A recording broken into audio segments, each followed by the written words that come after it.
Nuovi volti e ricambio generazionale sono i concetti che hanno spinto il consigliere regionale Furlanetto a presentare la proposta di modifica elettorale introducendo il limite di 2 mandati con effetto retroattivo.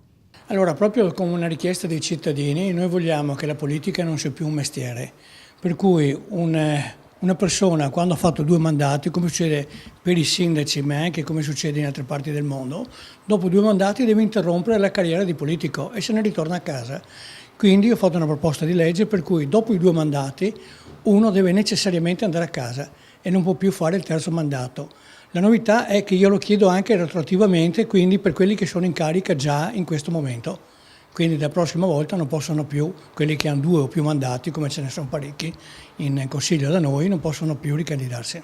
In questo modo ci sarebbe quel ricambio generazionale di cui si parla da troppo tempo, senza però alcun risultato palpabile. Ma guardi, io sono 50 anni che parlo di queste cose qui e finalmente riusciamo a portare qualcosa di concreto nelle aule importanti dove effettivamente si possono cambiare le cose. Perché secondo Furlanetto, che non si ricandiderà, fare il consigliere regionale non è un lavoro, ma una missione. Ovviamente, siccome c'è un grande tumulto in giro per le piazze, io spero che effettivamente tante cose cominciano a cambiare, dai privilegi ai benefit, agli stipendi troppo alti e a tutto quello che ne consegue.